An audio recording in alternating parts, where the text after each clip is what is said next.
Pelatih Timnas Indonesia Patrick Kluivert disebut melobi beberapa pemain naturalisasi untuk memperkuat timnas. Siapa saja yang berpeluang dan bagaimana strateginya ke depan? Kita akan bahas bersama analis sepak bola yang sudah hadir malam hari ini bersama kami di sambungan virtual. Ada Bung Binder Singh dan juga Bung Harpa atau Haris Pardede. Selamat malam Bapak-Bapak. Selamat malam semuanya. Oke, saya ke Bung Binder dulu deh kalau gitu. Ini kan kalau lihat starting 11 di era Coach Sintayong, di era Coach STY, starting 11-nya udah mostly juga pemain-pemain naturalisasi gitu. Tapi pertanyaan saya sekarang, apakah masih butuh pemain-pemain naturalisasi lagi? Ya, kalau soal butuh atau tidak butuh itu kan kembali tergantung ke Patrick Kluivert ya. Karena sekarang kan pelatih dari Timnas Indonesia adalah Patrick Kluivert. Dan kalau kita menganalisa kebutuhan dari timnas, kan kebutuhan itu sebetulnya berada kan di lini depan ya. Artinya ya jika nanti Oli Romeni menjadi warga negara Indonesia, ya saya pikir dia akan bisa mendapatkan tempat. Karena memang perlu penyegaran di depan ya, agar menemukan pemain yang bisa konsisten mencetak gol. Sedangkan di tengah juga sebetulnya kita butuh, karena seandainya Ivar Jenner itu absen, ya kita bisa melihatlah pengaruhnya luar biasa di lini tengah kita. Jadi mungkin Jairo nanti juga akan menjadi bagian dari timnas Indonesia. Tapi saya pikir apapun nanti keputusan dari Patrick Kluivert tentu sesuai dengan kebutuhan dari timnas. Karena sekarang kalau kita melihat kebutuhannya itu memang di depan dan tengah. Kalau di belakang kan ini bisa dikatakan sudah overstock ya. Sudah banyak sekali pemain-pemain kita yang bermain di Eropa. Di belakang sudah ada Jai Itzes, sudah ada Mace Hilgers dan lain-lain. Ini sudah cukup kuat lah ya begitu. Belum lagi Kevin Dix nanti kalau jika dipanggil juga. Jadi PR-nya adalah di depan dan juga di tengah. Nah, lalu selanjutnya adalah ada nama Oli Romeni di depan yang saat ini berpotensi untuk dinaturalisasi. Tapi di sisi lain kita juga punya Rafael Struijk yang sudah lebih dulu menghuni skuad timnas. Dua penyerang ini, saya ke Bung Binder lagi sebelum ke Bung Harpa. Dua penyerang ini jika dibandingkan head to head, kualitasnya apakah punya kualitas yang sama atau ada kelebihan kekurangan? Kalau Oli Romeni kan saya belum melihat ya dia bermain bagi timnas Indonesia karena juga memang belum menjadi WNI. Jadi saya pikir kita juga belum bisa membandingkan ya head to head. Apalagi kalau di klub kan sekarang Struijk kan tidak bermain di Belanda ya, tapi dia bermain di Australia, bahkan Ole belum juga bermain bagi Oxford, dia juga baru pindah ya. Tapi kalau kita menganalisa ciri permainan mereka, ya ciri permainan mereka berbeda. Kalau Struijk itu kan sebetulnya kan adalah penyerang sayap ya. Lebih banyak mengandalkan kecepatan ya. Tapi kalau Oli Romeni ini bisa bermain di dua posisi yang berbeda. Penyerang sayap ya? atau sebagai center forward. Nah, inilah kelebihan dari Oli Romeni. Jadi jika dia bisa bermain sebagai center forward, ya logisnya kita tentu berasumsi dia adalah pemain yang bisa melakukan finishing. Itu dia. Jadi itu sedikit perbedaan dari ciri bermain. Tapi kalau kita mau membandingkan, saya pikir belum sekarang saatnya. Karena nih, Oli belum bermain bagi timnas. Nah, kita juga berharap dia bisa produktif. Ya, lebih produktif daripada Struijk tentunya. Bung Harpa, kalau ngomongin adaptasi dengan pemain-pemain naturalisasi yang rencananya akan juga digait oleh Timnas Indonesia, PSSI melalui Patrick Kluivert yang katanya juga melakukan lobby-lobby ke beberapa pemain calon naturalisasi. Sejauh ini pengaruhnya buat komposisi tim bagaimana? Ya, sejak proyek naturalisasi yang era sekarang ini digulirkan kan memang luar biasa ya, memberikan satu energi tersendiri kepada tim nasional kita, memboosting juga prestasi kita, suka atau tidak suka, setuju atau tidak setuju, kita bisa lihat sendiri bagaimana prestasi kita di Piala Asia Senior, di U23, bahkan juga keberhasilan kita lolos ke round 3, dan sampai saat ini kita ada di posisi 3 pun di klasemen grup C, itu 90% mungkin 80 sampai 85% lah adalah kontribusi dari para pemain kita, dari para pemain naturalisasi. Nah, hanya satu tantangan ya yang juga beberapa kali sebenarnya saya tanyakan di sesi official training selama round 3 ini, tapi tidak pernah dapat jawaban yang clear adalah soal adaptasi. Mereka secara individual lah pemain yang untuk ukuran Indonesia itu sangat luar biasa. Jai Itzes, Ragnar, Calvin Verdong, Tom Hai, mereka bahkan di liga-liga itu menjadi backbone. Tapi ketika mereka berdatangan secara bergelombang, katakanlah setiap 2 bulan ada datang lagi satu pemain, ya 2 bulan lagi datang pemain, maka ini yang menjadi tantangan tersendiri. Itu yang pertama ya. Jadi secara individu mereka bagus, tapi secara adaptasi karena selalu ada yang baru, ini menjadi tantangan. Nah yang kedua, kita bicara sedikit ke depan, karena tadi Mas Radi juga menyinggung soal Ole Romney ya. Ole Romney ini adalah pemain yang secara profil sebenarnya bukan yang benar-benar kita cari, bukan the real number 9. Dia adalah FR, banyak main di kanan. Tapi memang dia masuk ke dalam, inverted. Kemudian banyak melakukan shooting. Tapinya lagi adalah ada sedikit penurunan performa. Di awal-awal musim, di pramusim, bahkan saat menghadapi Venezia di pramusim sebelum musim dimulai, dia main cukup bagus. Di awal-awal dia dapat tempat, tapi lama-lama dia tergeser di sisi kanan. Kemudian dipindah ke Oxford, di Oxford pun dia belum mendapatkan minute play sama sekali. Nah, kemudian yang terakhir, nanti dia akan bergabung kemungkinan hanya H-4, H-5, mungkin paling lama H-6. Nah ini adalah sebuah tantangan yang sangat besar bagi Patrick Kluivert untuk bisa mencangkok dia langsung ke tim kalau memang dia mau dimainkan langsung nanti melawan Australia. Ya, ini yang jadi catatan justru, chemistry yang jadi catatan. Saya juga punya punya menaruh perhatian khusus ya. Sebagai pecinta sepak bola juga paham betul bahwa masalah chemistry ini adalah satu hal yang penting untuk sebuah harmonisasi tim yang dibangun dalam waktu yang cukup singkat mungkin ya. Kalau memang bisa dibilang 2,5 bulan dengan perubahan pola permainan, lalu juga belum komposisi pemain yang tadi disinggung oleh Bung Harpa baru begitu ya. Nah dengan waktu yang boleh dibilang cukup singkat 2,5 bulan, ditambah lagi dengan kemungkinan kecil atau bahkan tidak ada kesempatan untuk melakukan uji coba. Apa yang harus dilakukan Patrick?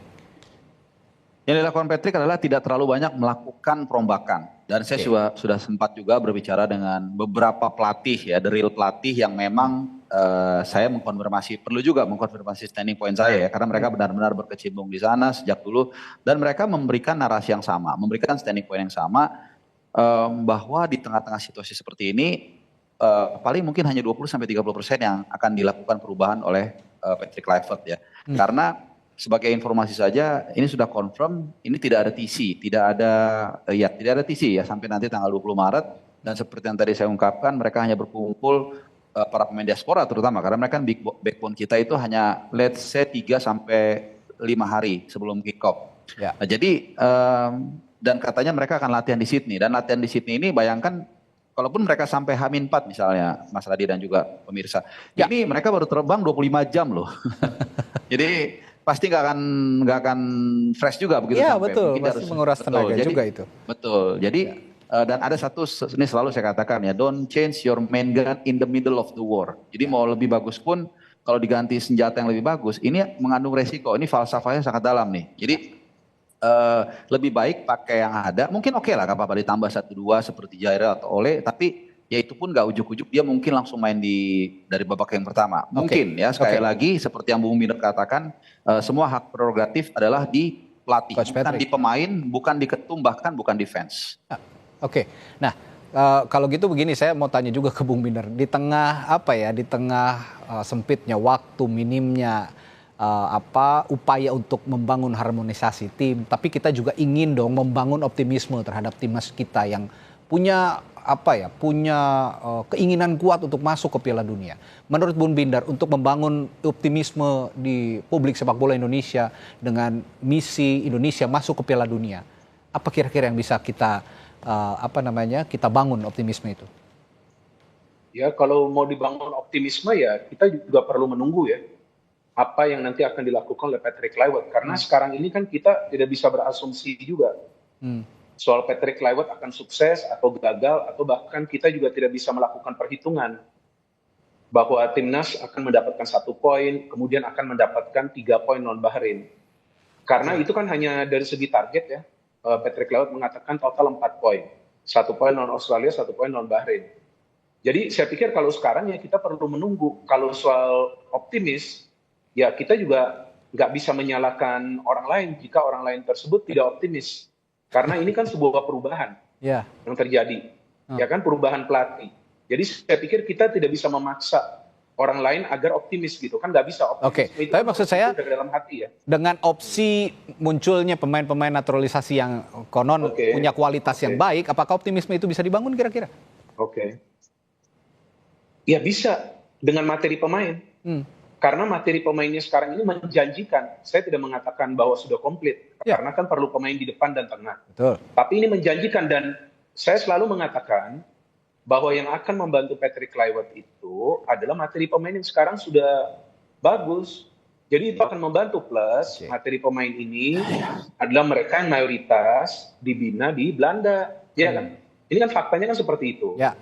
Dan Patrick Kluivert juga adalah legenda dari timnas Belanda. Jadi dari segi komunikasi lebih mudah, lebih cair. Dari segi strategi harusnya dia bisa berdiskusi dengan para pemain, kemudian mencari formula yang tepat. Jadi kalau ada yang mau berubah, ya saya juga sepakat dengan Bung Harpa tadi, kayaknya kalau soal komposisi pemain, beresiko banget kalau mau dirubah. Tapi yang kemungkinan, ini saya masih mengatakan kemungkinan yang akan dia rubah adalah cara bermain. Karena kan dia sudah mengatakan bahwa dia ingin agar timnas bisa bermain lebih menyerang. Itu saja sih. Dan possession katanya. Dia akan melakukan perbedaan. Tapi kalau soal komposisi pemain, kalaupun akan ada perbedaan dari komposisi pemain di line up, mungkin 1-2. Mungkin ya, itu pun 1-2. 1-2 akan dilakukan perubahan karena match di Maret itu, 20 Maret itu away loh, bukan home. Lawan tim yang kuat, Australia. Oke, Bung Harpa, bicara soal konteks, balik lagi ke konteks naturalisasi, berburu pemain naturalisasi.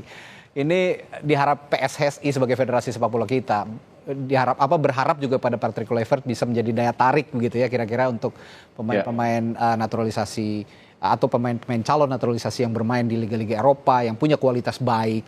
Tapi seberpengaruh itukah sosok Kluivert untuk menarik calon-calon pemain naturalisasi yang punya kualitas tentunya, yang kita kaitkan dengan optimisme tadi, karena kalau tidak berkualitas ya buat apa kita rekrut begitu kira-kira?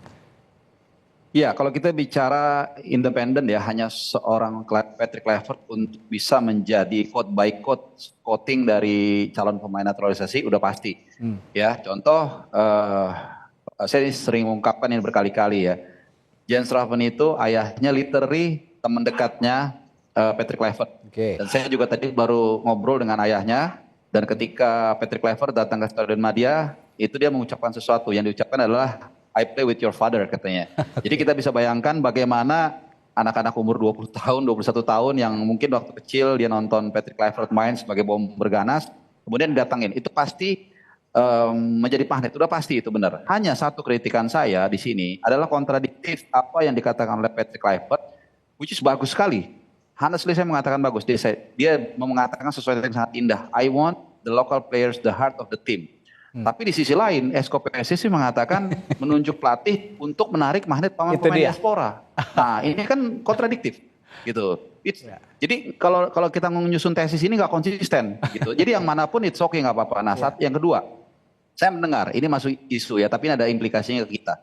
Ada proposal yang akan mengatakan FIFA atau mungkin bahkan KNVB itu akan menelurkan regulasi yang menstop naturalisasi dari garis kakek, jadi maksimum dari garis ayah. Nah kalau ini sampai gol, maka proses akselerasi kita akan menjadi seperti layangan putus. Karena grassroots kita ini kan belum stabil untuk menyumbang. Nah, jadi blueprint, ini mesti dijelaskan, mesti diterapkan dengan baik. Ya, berarti yang harus disesuaikan adalah komitmennya Patrick Kluivert, local players are the heart of the team, sama juga dengan keinginan federasi untuk merekrut pemain-pemain naturalisasi. Ini yang harus disinkronkan. Mana yang akan diprioritaskan lebih dulu dan mana yang lebih kompak untuk menciptakan chemistry permainan yang lebih baik untuk menghadapi sisa waktu yang cukup pendek 2,5 bulan. Kira-kira nanti akan kita amati bersama bagaimana Patrick Kluivert meramu timnya baik dengan local players maupun dengan tim naturalisasi. Baik, terima kasih. Analis sepak bola dari Indonesia, ada Bung Binder Singh dan juga Bung Haris Pardede telah berbagi perspektifnya malam hari ini. Sampai Indonesia Malam. Sampai jumpa lagi, sehat selalu Bapak. Sampai jumpa. Thank you.